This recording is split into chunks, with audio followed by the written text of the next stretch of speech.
Assalamualaikum warahmatullahi wabarakatuh.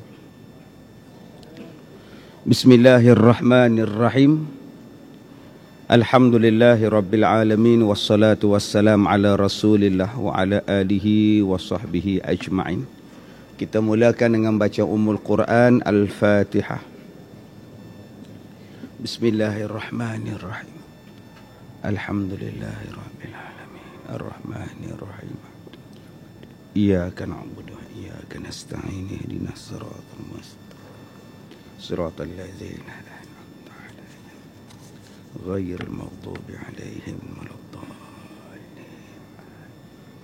Alhamdulillah, kita sambung muka surat yang ke-14. Dan sesungguhnya telah diceritakan daripada Nabi sallallahu alaihi wasallam bahawa sesungguhnya ia tak kala datang ke Madinah, keluarlah ia kepada suatu jenazah.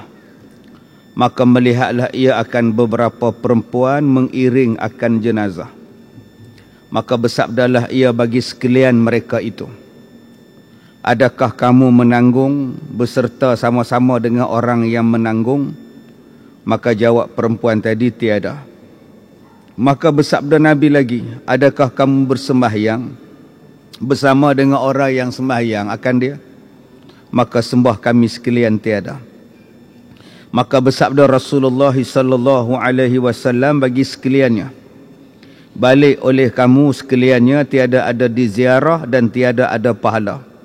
Maka sekalian mereka itu, yakni perempuan tadi, disuruh mereka itu tetap di dalam segala rumah mereka itu. Baik, Nabi sallallahu alaihi wasallam bertemu dengan satu jenazah yang diusung ke tanah perkuburan. Dan yang mengikut jenazah tadi juga ialah orang-orang perempuan yang turut sama mengikut jenazah tadi ni. Nabi pergi tanya pada orang perempuan tadi, kamu ni duk tanggung mayat ke? Yang pakat duk ikut ni kamu tanggung mayat macam orang lelaki-lelaki tanggung ke? Kata perempuan, dah, kami tak tanggung, kami ikut belakang je. Habis itu kamu sembahyang sekali dengan dia orang ke? Tak, kami tak sembahyang, kami tunggu kat belakang. Bila dia orang bawa ke kubur, kami ikutlah sekali. Maka kata Nabi SAW, tak payahlah ikut, duduklah di rumah. Tak payah ikut, tak payah apa, duduk di rumah, tetap di rumah, itulah yang lebih baik daripada kamu ikut pergi ke kubur. Jadi tuan-tuan, hadis ini menceritakan tentang orang perempuan yang mengikut jenazah pergi ke kubur. Harus ataupun tidak, boleh ataupun tidak. Baik, ini adalah di antara peringkat yang paling awal sekali Islam ketika Nabi Muhammad sallallahu alaihi wasallam berhijrah ke Madinah. Peringkat awal. Sebab tu Nabi sallallahu alaihi wasallam larang orang perempuan ni dengan meratapnya, dengan meraungnya, sebab pengaruh daripada unsur-unsur sebelum Islam sampai pada dia orang. Yang tak boleh nak tahan, tak boleh nak kontrol lah dia punya perasaan bila ada kematian, duk meratap meraung, Nabi kata tu duk pi lah. Ganggu orang naik ke bumi, ganggu orang nak uruskan jenazah. Ini peringkatnya. Tetapi ada lagi beberapa hadis Nabi sallallahu alaihi wasallam yang membenarkan orang perempuan pergi ke kubur dengan syarat-syarat menutup aurat, dengan syarat tidak melakukan perbuatan-perbuatan jahiliah, dengan syarat tidak menimbulkan fitnah. Menimbulkan fitnah ni bukan duk membawang di kubur. Jangan tuan-tuan salah faham pula, duk bawa WhatsApp group pula di atas kubur membawang pula. Bukan itu fitnah. Fitnah ni menimbulkan masalah, menimbulkan huru-hara, menimbulkan rasa tak seronok pada si perempuan tadi dan pada orang lain. Mungkin dengan sebab dia pergi ke kubur, orang kacau dia, orang ganggu dia, itu fitnah juga. Atau si perempuan tadi juga mengganggu orang lain, itu juga dipanggil fitnah juga. Jadi jangan tuan-tuan faham, fitnah ni ialah menuduh orang, fitnah ni luas. Maka kata Rasulullah, tak payahlah pergi, duduk di rumah. Habis itu ustaz, kita sekarang macam mana? Orang perempuan ni nak pergi ke tak nak pergi ustaz? Waktu ada pengkebumian tu, dalam ramai-ramai ni biarlah orang lain pergi. Anak jantan ada, abang ada, adik laki semuanya ada, biar dia orang pergi. Saya pun nak tengok juga ustaz, arwah ustaz punya kubur suami saya ustaz. Tunggu lapang-lapang sikit, kamu pergilah. Tunggu tenang-tenang sikit, orang dah tak ada, dah clear apa semua, pergilah. Bukannya salah pun, cuma mengelakkan berlakunya fitnah pada masa itu. Kalau dah aman, tak ada fitnah apa, pergilah. Besok lusa pun perginya, bukannya salah. Cuma pada waktu itu yang ramai-ramai tadi ni, tak sajalah nak tengok ustaz, nak tengok apa, nak tengoklah macam mana mayat tu diturunkan. Yang ni tuan-tuan ni, nak tengok macam mana mayat tu turun, pergi duduk sondoi orang lelaki-lelaki sekali. Sekali dengan dia jatuh dalam lubang sekali. Dia tak payahlah. Tadi dah tengok kat rumah dah. Dah tengok kat rumah dah tengok sekali apa, cukup lah tu. Dah nak tengok ustaz, pulanglah makcik cakap. Orang cakap nak pergi juga. Sagilah pergi. Dah habis kerja semua, pergilah. Ni orang nak buat kerja, yang duk teriak tu pula. Yang kamu duk sondoi sekeliling orang, kamu tu janda pula, balu pula, muda pula. Dengan tukang gali kubur tu pun tak tengok mayat lah, duk tengok balu tu. Kan jadi fitnah pada dia. Jadi duk di rumah saat dulu, saat lagi dah lapang-lapang masa, pergilah ke tanah perkuburan. Baik. Maka bersabda Nabi, kerana mengkhidmatkan bagi segala suami mereka itu, nescaya pahalanya menyamai akan yang demikian itu, daripada sekalian taat dan ibadat bagi segala laki-laki, seperti mana yang dikhabarkan di dalam beberapa khabar bahawa sesungguhnya seorang perempuan datanglah ia kepada Nabi sallallahu alaihi wasallam. Baik.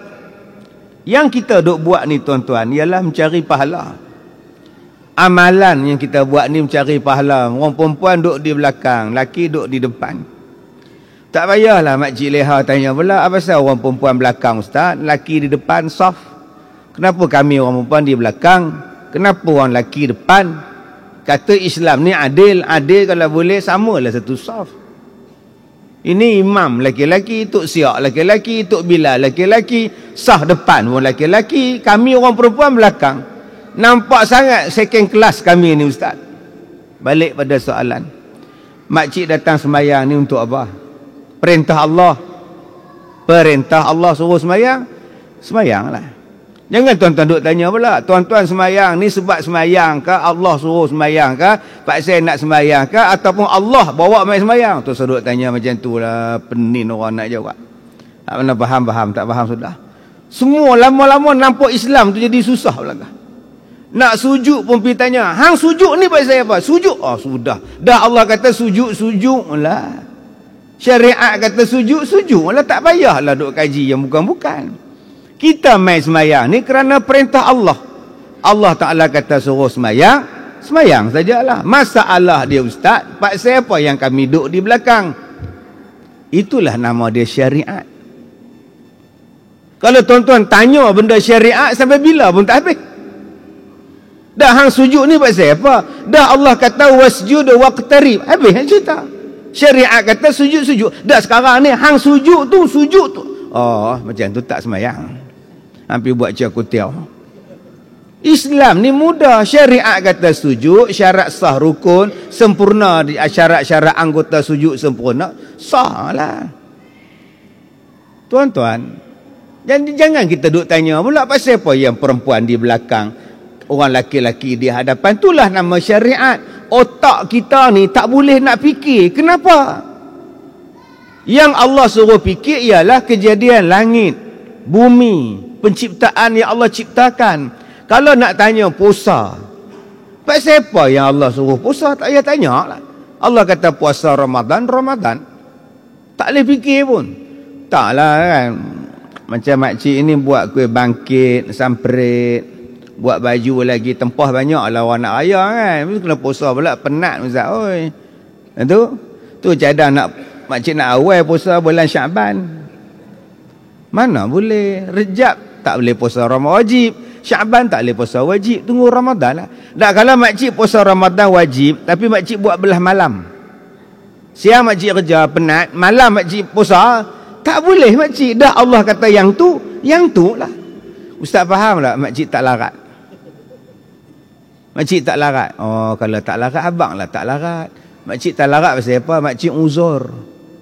Umur berapa? 79. Nak bangun tak larat, sakit, kena makan ubat pula segala-gala. Kalau gitu tak payah puasa makcik. Makcik sakit. Puasa ni bukannya macam semayang, sakit pun kena semayang. Puasa ni musafir boleh buka. Orang yang kerja keras, duduk di hutan kerja balak, gajah boykot. Dia yang duduk heret kayu balak keluar, punya teruk punya tuan-tuan, boleh buka puasa. Pasal kerja dia teruk.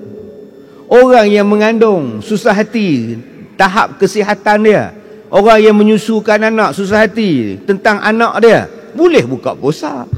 Nanti kau qada sajalah. Jadi jangan kita duk pertikaikan syariat dah tu yang tu lah. Tetapi apa yang kita buat ni ialah untuk di samping itu pasal pahala. Yang kita buat ni dapat pahala.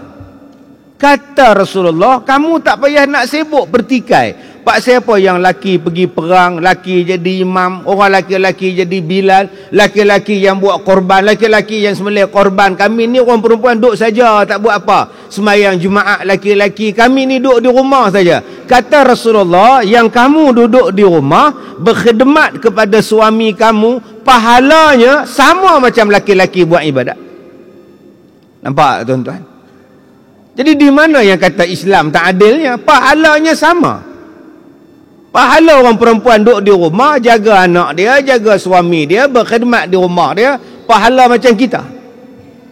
Cuma tuan-tuan jangan pula cakap, kalau gitu kami nak jadi orang perempuan, Ustaz boleh tak? Aku suka hang, pi siam tukar lain, tukar Argentina pula. Tak payahlah, dah Allah bagi dekat kita keistimewaan sebagai lelaki. Jalankan amanah tanggungjawab sebagai lelaki. Baik. Kata dia, satu perempuan main datang jumpa Nabi SAW. Nabi tanya dekat dia, apa bicara engkau? Kau ni nak cakap apa? Apa masalah ni? Nabi bertanya. Jawab perempuan itu, ya Rasulullah, bahawa sesungguhnya kami ni nak bawa datang segala perempuan kepada engkau. Saya ni pengurusi biro wanita. Jadi belakang saya ni ramailah jemaah saya. Masalahnya apa? Pak siapa yang datang nak jumpa saya ramai-ramai ni, pak siapa? Tanya Nabi. Jawab si perempuan, adalah sekalian mereka itu duk komplain. Dia orang ni adalah dalam mesyuarat kemarin ni duk bincang bahawasanya sesungguhnya Allah Ta'ala menjadikan kita sekalian. Manusia ni Allah jadikan, laki-laki pun Allah jadi, perempuan pun Allah jadi. Masalah dia, kami orang perempuan ni nak tanyalah, pak siapa kalau masing-masing dijadikan oleh Allah, pak siapa kami ni dijadikan di bawah tangan. Tangan ni makna kuasa, yakni di bawah perintah segala laki-laki. Pak siapa kami macam itu? Nak keluar rumah kena minta izin, nak kerja kena minta izin. Suami tak izin tak boleh keluar. Padahal laki-laki pun Allah cipta, perempuan pun Allah cipta. Pak siapa kami ni kena duduk bawah orang perempuan? Nak pergi Mekah pun kena tanya mereka lu, kena pergi dengan mereka, tak ada mereka tak boleh pergi pula. Macam mana cerita ni? Sampai nak main masjid pun kena minta izin mereka ni, apa cerita ni? Padahal kita laki-laki, kita perempuan, Allah punya ciptaan sama aja. Pak siapa kami kena duduk bawah dia orang? Oi tuan-tuan, kita tak katalah perempuan ni sisters in Islam ni, tak lah tuan. Pakat duk tanya macam-macam, duk petikai. Petikai, pak siapa orang perempuan kena pakai tudung? Pak siapa? Hak laki-laki tak payah pakai tudung. Zaman sekarang orang duk petikai. Dia tanya, pak siapa yang perempuan kena bertudung, laki-laki tak bertudung? Tanya pula. Tanya habis tuan-tuan. Kenapa laki-laki saja boleh jadi qadhi? Kenapa perempuan tak boleh jadi qadhi? Oh, sudah. Pak siapa yang perempuan kena macam ni? Ikut cakap suami, masak kat suami lah apa, hak laki-laki ni duk. Rupanya tuan-tuan, yang orang duk bertikai zaman sekarang ni, zaman Nabi pun ada orang bertikai. Dah ada dah zaman tu, jumpa dengan Nabi ni. Maka kata dia, kita ni sebab hak mereka di dalam segala rumah. Dan kata dia, menjadikan kami ni orang perempuan sekalian tempat keinginan bagi mereka itu. Kami ni seolah-olah sebagai tempat melepaskan keinginan saja. Layan dia orang je. Tengah masak kalau suami nak kena bagi. Sampai naik unta kalau suami berhajat kena bagi. Apa ni? dah tikai dah. Kemudian dia kata lagi, dan fardukan atas kita berkhidmat bagi mereka itu dan menjadikan ia bagi mereka itu perang sabil dan hadir berjamaah, dan Allah Subhanahu wa ta'ala menentukan ia akan mereka itu dengan khitab, dengan tetap tiada kita, maka apa kita ganti barang yang telah dikaruniai oleh Allah, kita ganti. Kami pun nak juga perang fi sabilillah. Apa kata kami juga nak datang hadir berjemaah? Apa kata hari ini orang laki-laki pula duduk di rumah, kami pula buat kerja pula?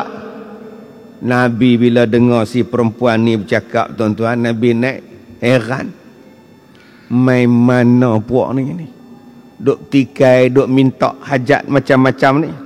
Kata Rasulullah pada perempuan tadi, tiada aku lihat akan seorang perempuan yang lebih baik, yang lebih manis daripada perkataan pada pekerjaan Allah Ta'ala lain daripada engkau. Kata Nabi, aku tak pernah jumpa lagi lah perempuan yang manis mulut, yang cakap lebih kurang lebih baik pada engkau ni. Kira engkau ni hebat ni. Nabi perli dia, tuan-tuan. Yang dia duk petikai ni, dia petikai siapa? Yang dia petikai ialah dia petikai pekerjaan Allah, hukum Allah Ta'ala. Tuan-tuan, semakin pandai manusia ni, dia mula mempetikaikan hukum Tuhan.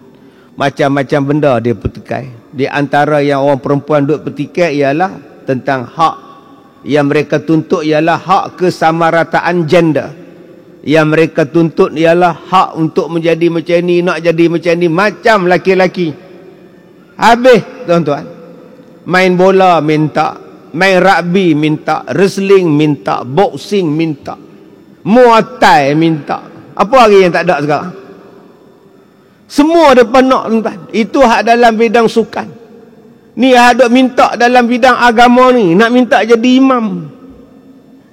Nak minta jadi imam, nak minta bila perempuan, nak minta satu sah ni laki perempuan, laki perempuan, laki perempuan. Oh, sampai tahap macam itu, tuan-tuan. Zaman dulu dah ada dah. Maka kata Rasulullah sallallahu alaihi wasallam, kemudian bersabdalah Nabi, balik kamu, sampaikan oleh kamu daripada belakang engkau, daripada segala perempuan yang Islam, bahawa sebaik-baik taat salah seorang kamu bagi suaminya, pahala dia menyerupai pahala laki-laki yang duk buat semua benda tu. Hebat orang perempuan ni. Tak payah nak perang sabilillah. Akak-akak oi, tak payah nak perang. Akak-akak oi, tak payah nak jadi imam sembahyang subuh ni penat. Tidur pukul 2, 5.30 bangun dah. Kak tak payah kak oi, biar laki-laki jadi imam. Tak payahlah kak oi nak korban lembu, nak tumbang lembu ingat senang. Hak mati kena tendang semua dah. Yang kak leha sibuk nak pergi pegang lembu tu pasal apa? Biarlah orang laki-laki buat. Yang nak buat akikah ke, biarlah laki-laki buat. Yang nak baca khutbah, biarlah laki-laki buat. Biarlah laki-laki buat, sebab itu perintah Allah. Habis itu macam mana saya nak dapat pahala, Ustaz? Akak taat kepada suami akak, pahala dia macam kami buat. Subhanallah. Satu je kerja akak, taat pada suami, selesai. Suami pula seorang pula. Seorang pula, Allah untung kau. Dah lah seorang. Stroke pula, lagi senang, subhanallah. Cakap tidak, gerak tidak, jalan tidak, makan tak banyak. Senang kak masuk syurga kak. Jadi kalau kak rasa kak nak masuk syurga, minta suami stroke. Tak pernah faham, tak faham sudah. Yang gatai nak pergi buat duk tikai yang nu, tikai yang ni pasal apa? Tak payah. Kita hidup ni nak cari pahala, nak bawa bekalan. Wa tazawwadu fa inna khairaz zadi taqwa. Berbuat bekallah kamu, sebaik-baik bekalan ialah takwa.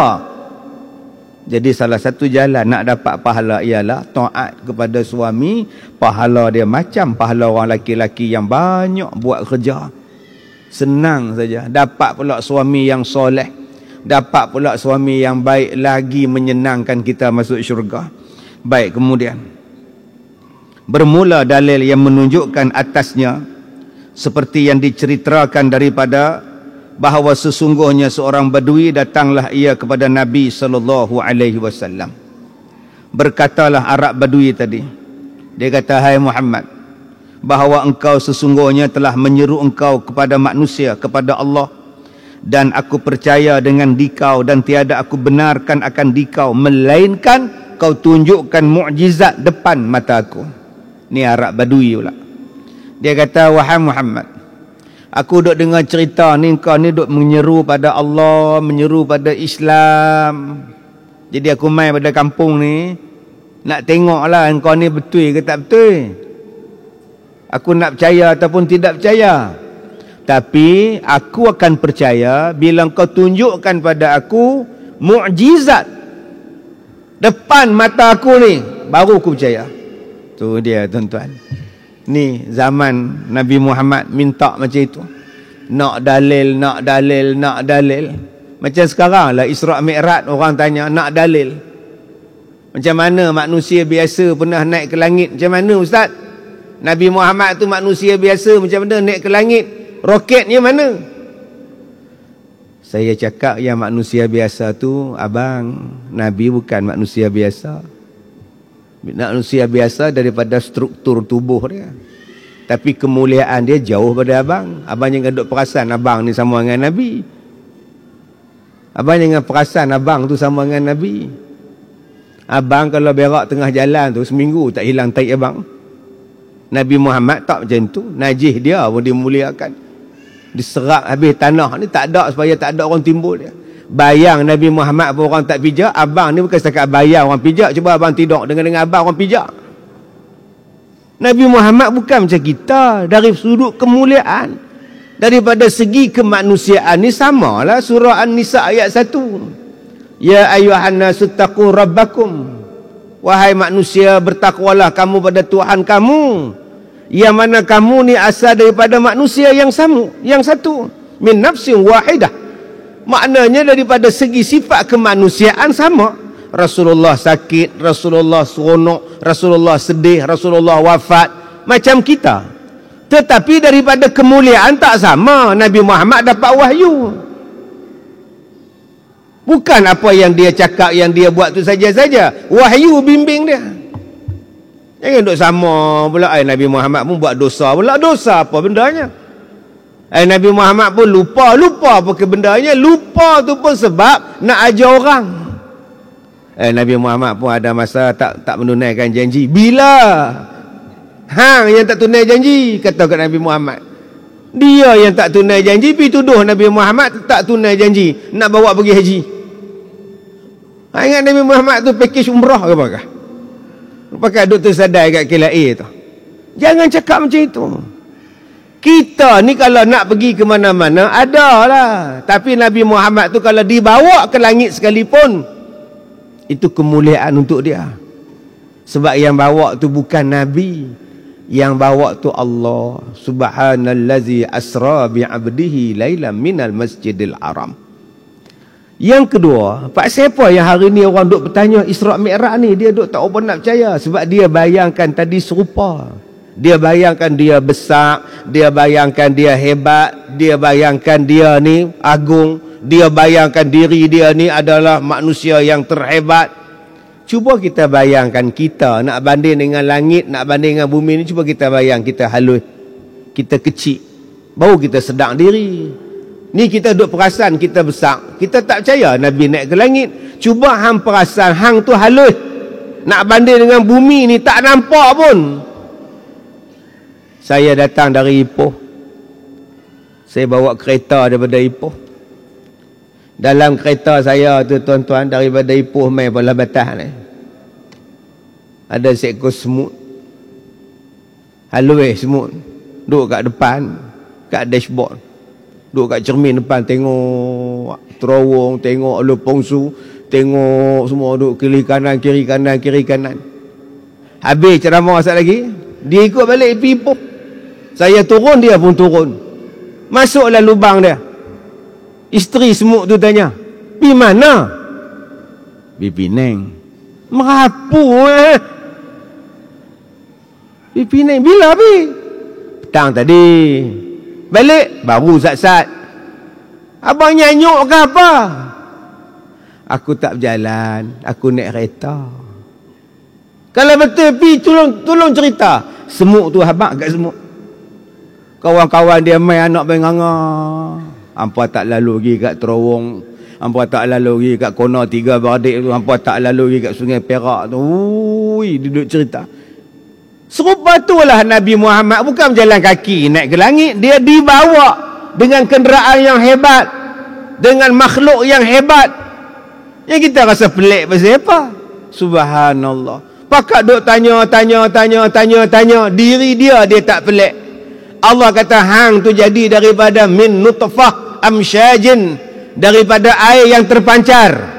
Daripada air boleh jadi mata, daripada air boleh jadi suara, daripada air boleh jadi jantung, daripada air yang mani, air mani ni boleh jadi daging, boleh jadi tulang. Hang tak pelik? Macam mana air mani kamu ni duk diperam dalam rahim boleh jadi orang? Yang tu tak pelik pula. Apa tuan-tuan? Subhanallah, dia tak perasan diri dia tu pun tanda-tanda kepelikan, tanda-tanda kekuasaan Allah ada pada diri dia. Jadi daripada air yang hina. Air yang hina ni bukannya najis. Jangan tuan-tuan tanya pula, ustaz, air mani ni najis tak? Dia kata air hina, air yang hina ni mana tak laku. Bukannya hina tu najis. Tuan-tuan pergi pasal malam tu, air bandung, air lecikang, soya bean, air mani dalam balang, agak-agak luar dah air mani. Tobatlah hom tak luar. Tak pernah faham, tak faham tu tak. Pasal apa tak luar? Orang tak mau beli. Itulah nilai kita. Kita ni tak ada nilai, orang tak mau. Tapi Allah yang angkat darjat kita. Allah yang angkat. Fi ahsani taqwim. Allah naikkan darjat kita. Tak boleh lawan binatang, tak boleh lawan gunung dengan kita, langit pun tak boleh lawan dengan kita. Kemuliaan yang Allah bagi pada kita, jadi khalifah atas muka bumi ini. Dia duduk petikai Nabi Muhammad naik ke langit. Baik, tuan-tuan yang dirahmati Allah. Jadi datanglah Arab Badui ni, dia tanya, saya akan beriman pada engkau, kau tunjukkan dulu pada saya mana dia mukjizat engkau. Nabi tanya, hang nak apa? Hang nak apa? Kata Arab Badui tadi, engkau suruh akan pokok kurma yang kering ni. Maka datang ia pada dikau, dan ada di hantapan mereka itu satu pokok kurma yang sudah kering, lagi sudah lama. Dia kata, wahai Muhammad, kalau betul engkau Rasul, panggil pokok kurma ni mai sini. Mai berjalan kat kita. Pokok kurma kering. Maka Nabi pun berkata kepada Arab Badui tadi, kamu pergi kat pokok tu, kamu cakap dekat dia, Muhammad memanggil dikau. Cakap dekat pokok tu, Muhammad panggil. Maka pergilah dia berkata, hei pokok kurma, perkenankan olehmu akan Muhammad bahawa sesungguhnya dia memanggil dikau. Dia pergi kat pokok kurma tu, dia kata, hai pokok kurma, Rasulullah panggil. Apa jadi lepas tu? Maka bergerak-geraklah pokok kurma itu daripada pihak yang kanannya. Akar belah kanan dia bergerak, dah bergerak, akar belah kanan dia duduk di atas. Saat lagi pula bergerak-gerak pula sebelah kiri, tercabut akarnya yang sebelah kiri. Dan pokok tadi tuan-tuan berjalan mi kat Nabi. Ni nama dia mukjizat. Pelik tak? Pelik apa? Mukjizat memang pelik. Yang tak tercapai pada akal. Dan dia berlaku kepada Nabi-Nabi sallallahu. Nabi-Nabi. Ya, termasuklah Nabi kita Nabi Muhammad sallallahu alaihi wasallam. Memang benda pelik. Benda pelik kan ada 5. Benda pelik kan ada 5. Pertama, irhas. Benda pelik yang berlaku kepada bakal-bakal Nabi. Waktu dia kecil, waktu belum diangkat menjadi Rasul. Nama dia irhas. Nabi Isa bercakap dalam buayan. Wa yukallimun nasa fil mahdi wa kahla. Bercakap dalam buayan. Nabi Isa tu bercakap lah. Itu nama dia irhas. Nabi Muhammad ni lahir tuan-tuan, tutup segala api yang disembah Majusi 1000 tahun. Nabi Muhammad dilahirkan, cahaya ni naik ke langit. Tu nama dia irhas. Nabi Muhammad dibelah dada dia waktu kecil. Tu nama dia irhas. Yang kedua, benda pelik yang kedua yang berlaku, nama dia mukjizat, iaitu perkara yang berlaku kepada Nabi setelah dilantik menjadi Nabi. Nabi Isa menghidupkan orang mati. Nabi Musa lempar tongkat, terbelah laut, lempar tongkat jadi ular. Tu Nabi Ibrahim lempar ke api, tak jadi apa, keluar elok ya Nabi Ibrahim. Yang ketiga, benda pelik yang ketiganya namanya ialah sihir. Sihir ini dipelajari. Sihir ialah benda yang dipelajari. Boleh pukau orang, duduk elok-elok dia pukau, kita tak ingat. Sihir ni dia buat satu amalan sihir. Okey, dia gantung benang tu jatuh, pengsan Haji Bahril. Buat lari tu anak Haji Bahril. Tu nama dia sihir. Dia boleh jadikan lauk tu jadi ulat, tutup kedai tu. Ada yang jadikan perut besar, merenin perut, pecah perut dia, doktor tak tahu sakit apa. Tu nama dia sihir. Yang keempat namanya karamah, kemuliaan yang Allah Ta'ala bagi kepada kekasih-kekasih Allah, nama dia wali. Wali, ini nama dia karamah. Dia mari, kita jumpa dia, dia mari, dia tengok kita, terus dia cakap, kita ni kalau tak sembahyang subuh tak ada makna hidup. Allah, kita kata, aku tadi tak sembahyang subuh.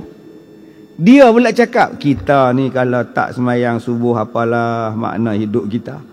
Dia ni kata kat aku kan, macam mana dia tahu aku tak sembahyang subuh? Tu Tok Wali tu.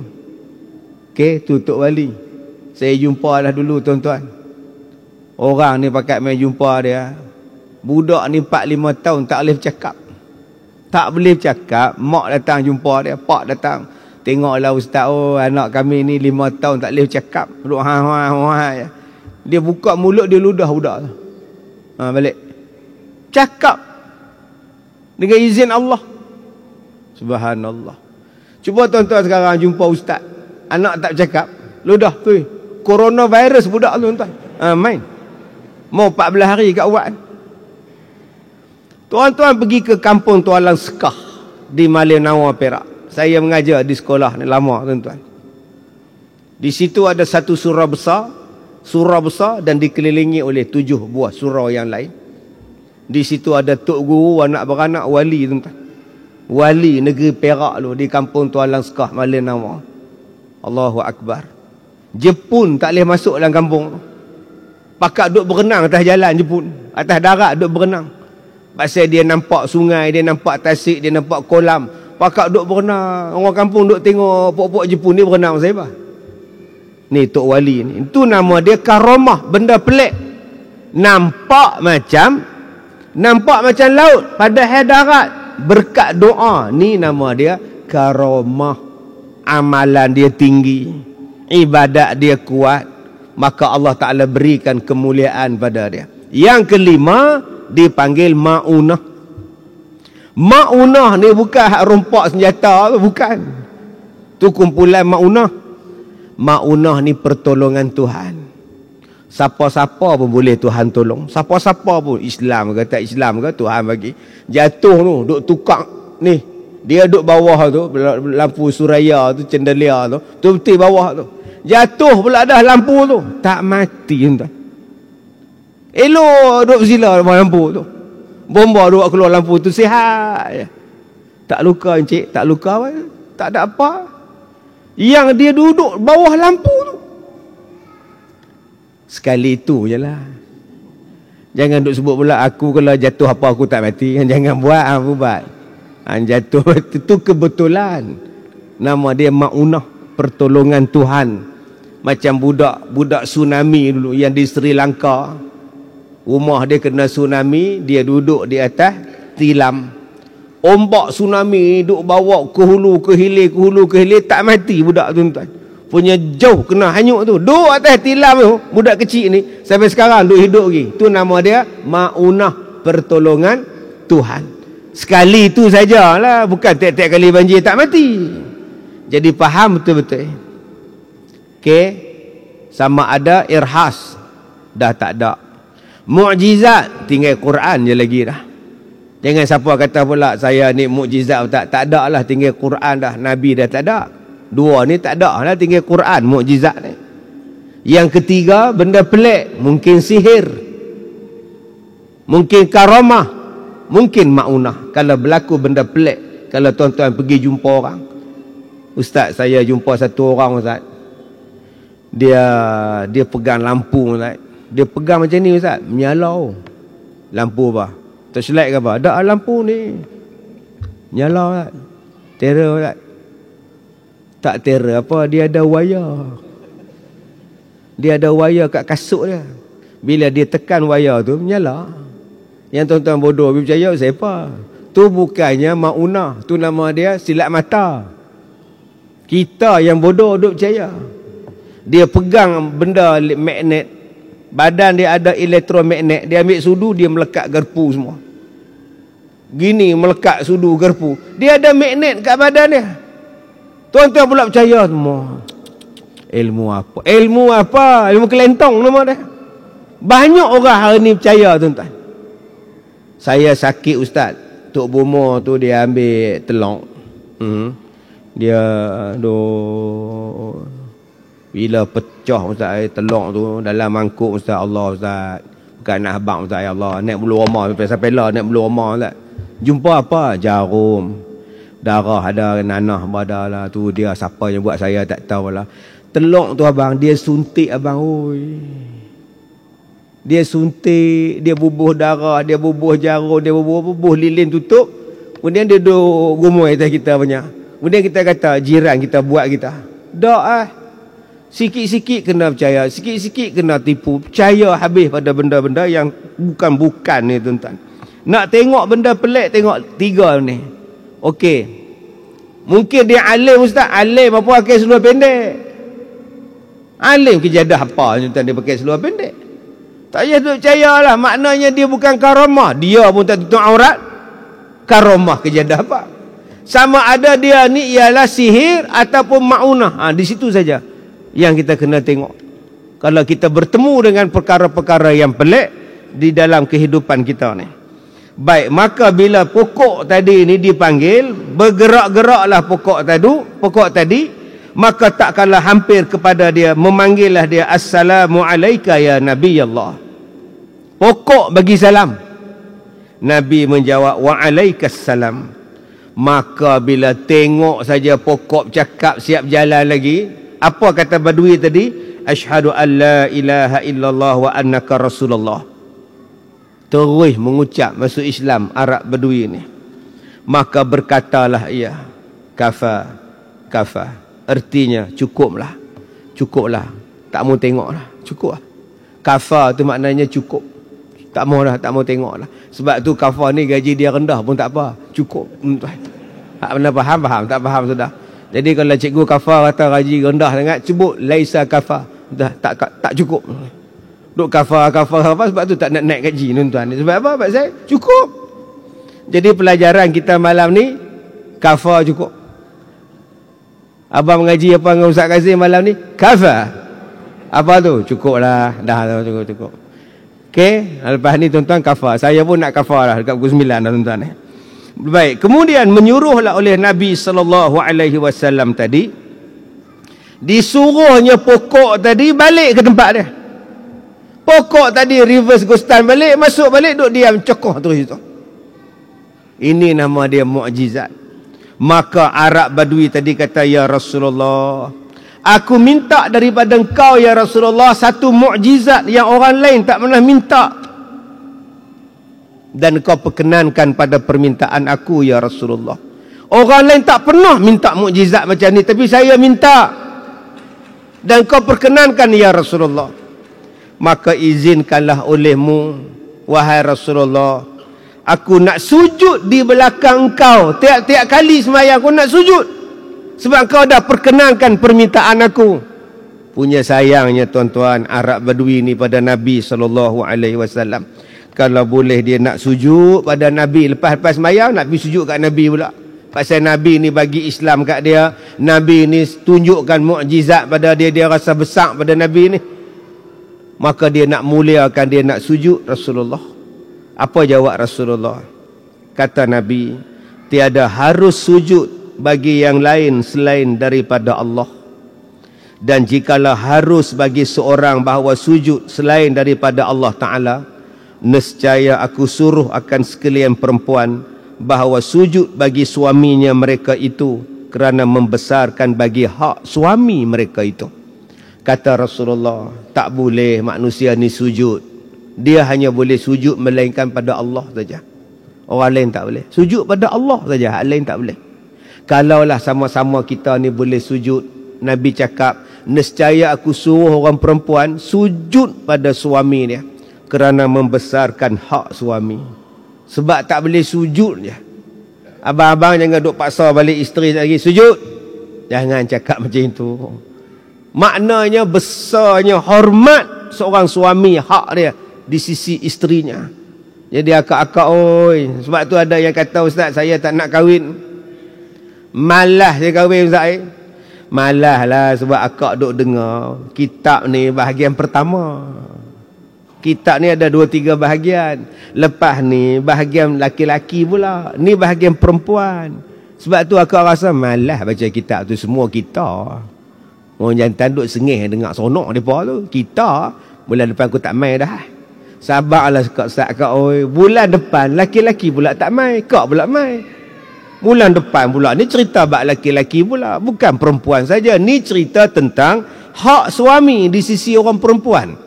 Baik, maka mendahulukan Rasulullah sallallahu alaihi wasallam atas segala suami, atas segala perempuan itu, atas tiap-tiap hak, sehingga mendahulukan ia atas hak dua mak bapak. Orang perempuan dah kahwin. Dah ada suami dah. Mak kata lehau, baliklah hari Sabtu ni. Mak nak buat kenduri doa selamat sikit. Mak nak pergi umrah. Umrah pun mak, masjid tutup. Orang tak boleh pergi umrah, visa digantung sementara.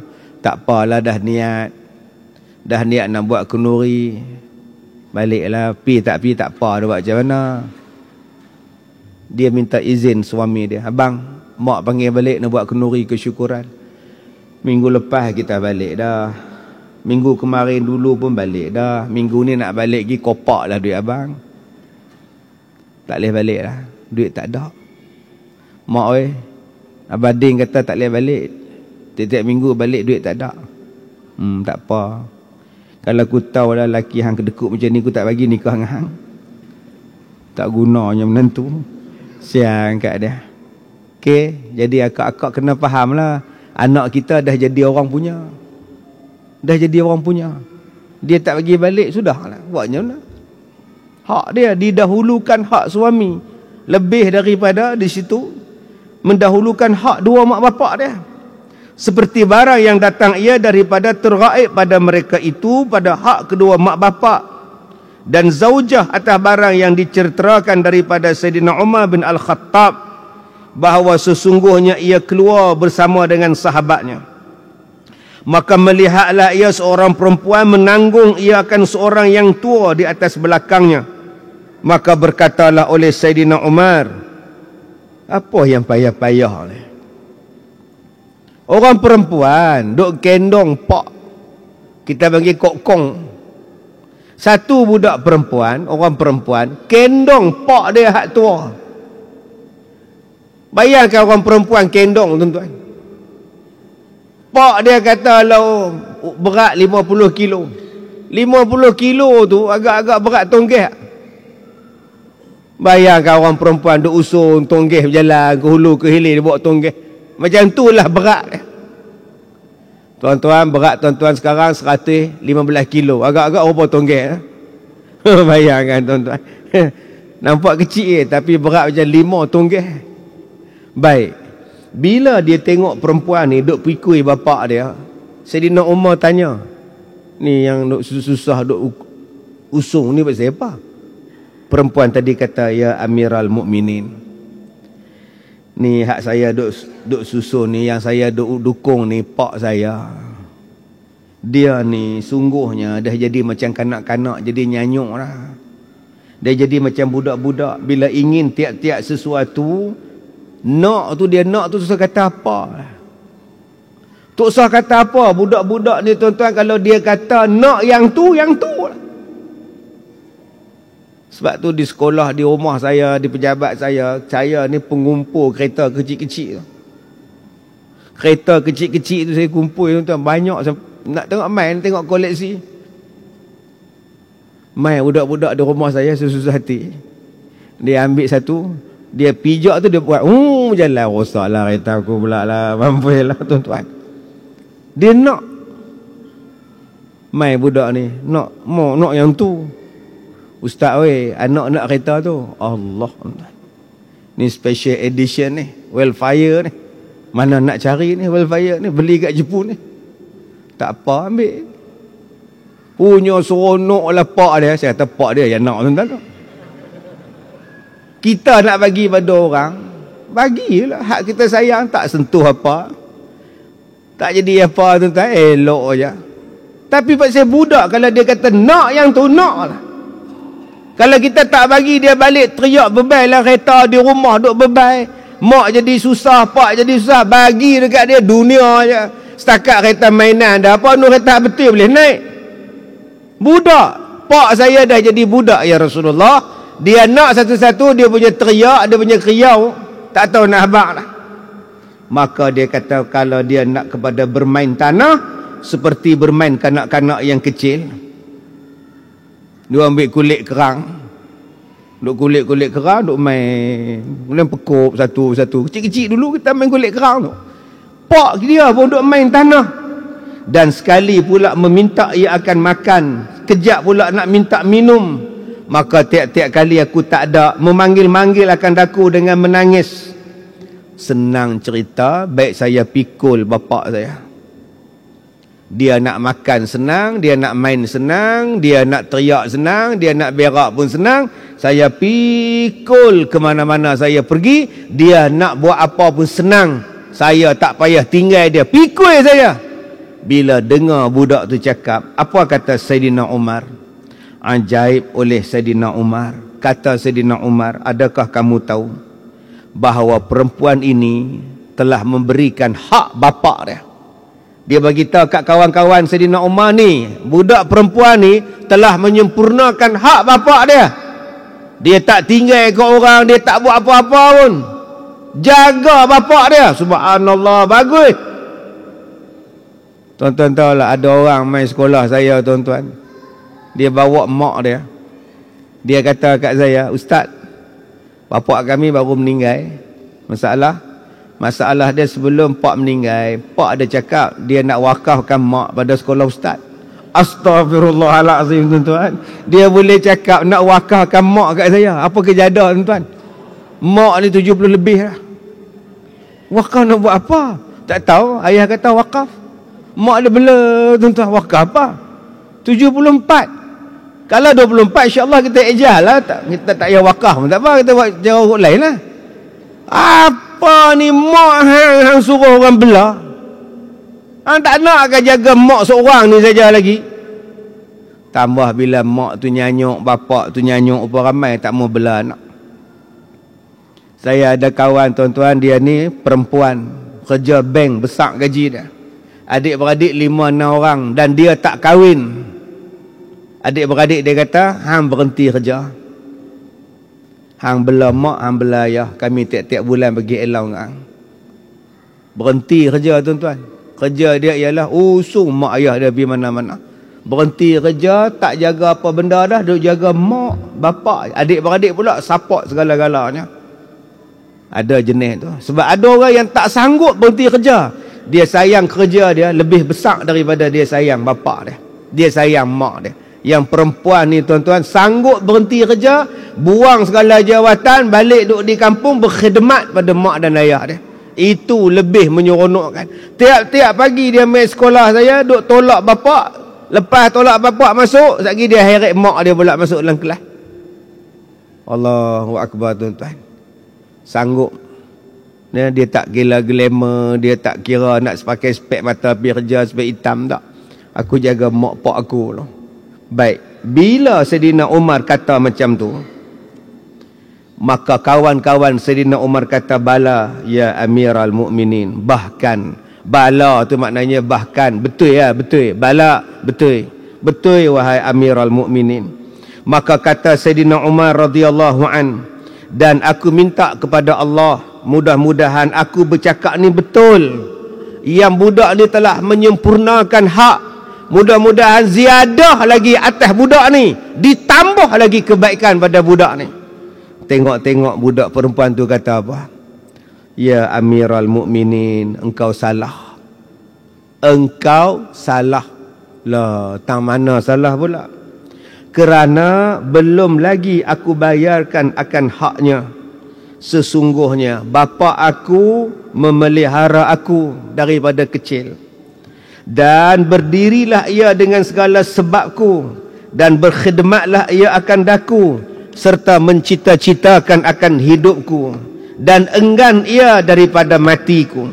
Dan sekarang bila dia dah tua, aku berkhidmat kepada dia, aku jaga dia, aku pelihara dia. Tetapi dalam hati aku bercita-cita, bilalah orang tua ni nak mati. Nampak tak tuan-tuan? Bapa mana ada minta anak dia mati? Tadi saya nak mai tadi, datang satu pak, datang satu mak bawa anak autism. Cakap tak boleh. Saya tanya, nama apa? Nama apa? Sudah budak ni. Lah, dia lompat atas meja, duduk atas meja, duduk bawah meja, panjat kusyen, duduk bawah kusyen. Yang mak dia duduk, tak larat dah ustaz. Budak ni gangguan ke ustaz? Tak gangguan, nama dia autism. Kena sabak banyak. Pak saya apa ustaz anak saya jadi macam ni? Allah test. Tok Sodok kata lah, tapi belah laki saya ni memang ada seorang Tok Sodok kata lah, benda nak jadi, nak kata apa? Allah bagi dia syurga kau, dia kan tahu apa? Seolah-olah duduk dalam dunia dia sendiri. Akak kena cari satu benda yang budak ni suka. Dia tak boleh nak fikir lah. Akak bagi satu benda yang dia suka. Kalau dia suka benda tu, dia main. Dia suka apa? Handphone, bagi main handphone. Allah test. Adakah mak pak tadi doa, ya Allah bagi mati budak ni, lemah perut? Tak ada ah. Pakar sana dia pergi jumpa, pakar sini dia pergi jumpa, ubat sini dia pergi jumpa, segala-gala dia sanggup buat. Janji anak aku sihat. Ni mak bapak. Dan kata dia, bapak ni pula waktu aku kecil, dia yang bangun. Pagi-pagi start motor dah, pergi kerja. Burung sama naik dengan dia, pergi cari rezeki. Balik sama dengan burung. Nak bagi makan anak-anak. Ini bapak.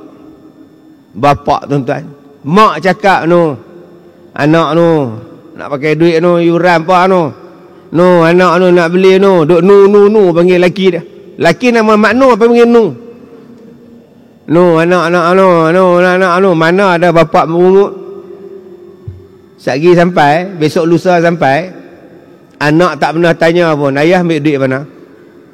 Ayah ambil duit mana? Tak pernah tanya. Yang dia tahu duit dapat kalau aku minta. Dia tak tahu ya ayah dia memancing kat masjid.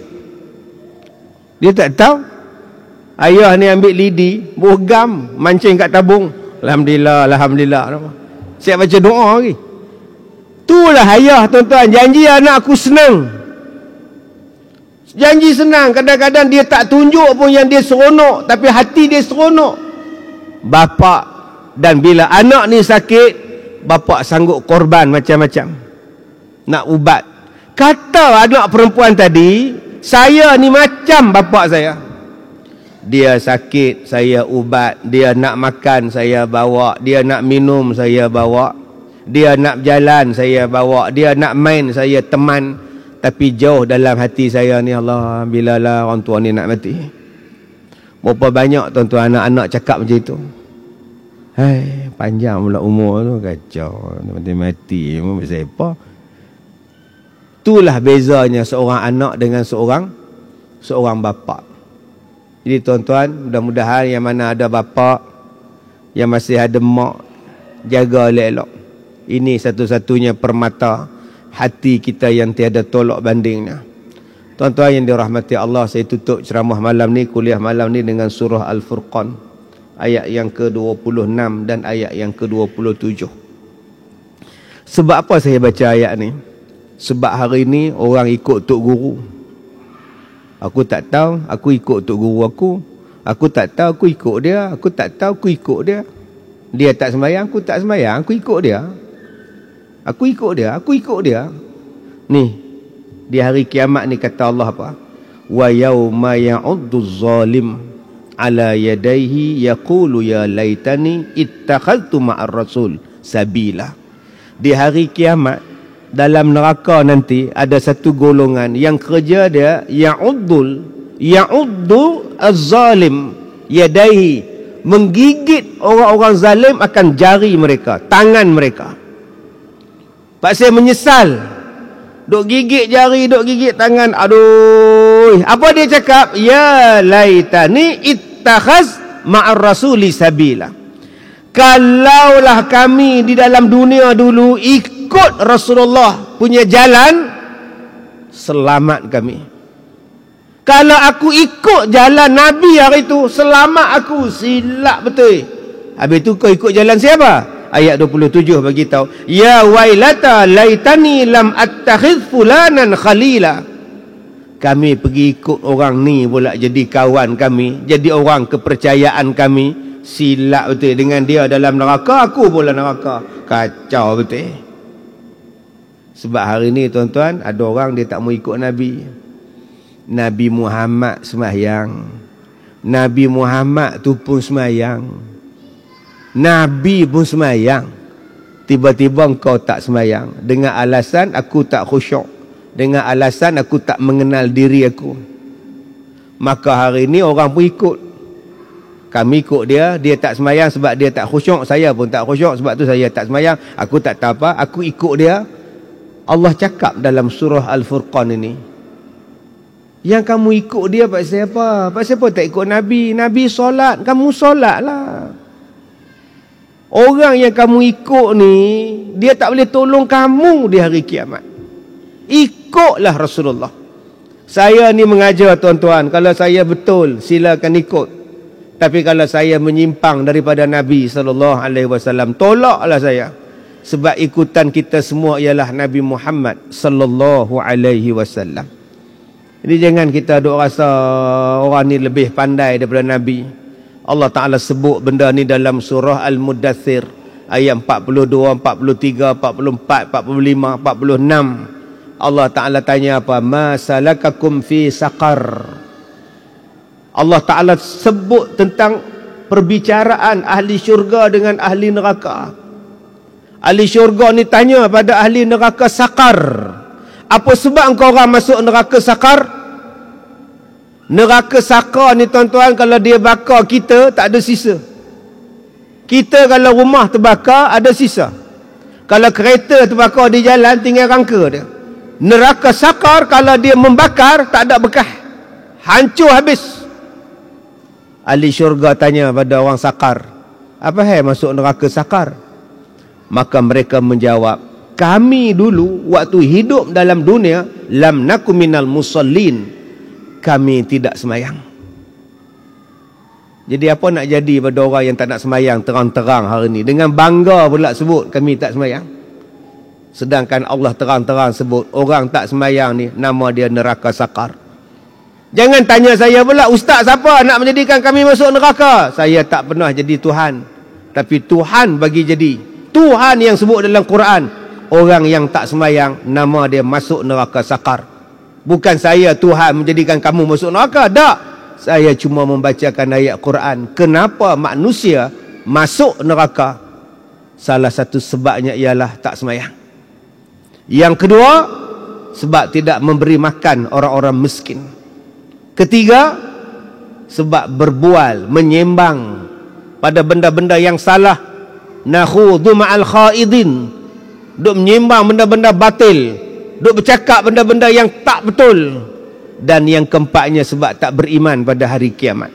4 sebab kata Allah, kenapa kita dihumban dalam saqar. Tak semayang, tak bagi makan orang miskin. Yang ketiga, menyembang benda yang tak betul. Dan yang keempatnya ialah sebab tak beriman kepada hari kiamat. Mudah-mudahan kita jadi orang semayang dan dipelihara daripada neraka. Wallahu a'lam. Saya minta maaf jika terkasar bahasa. Wabillahi taufiq wal hidayah. Assalamualaikum warahmatullahi wabarakatuh.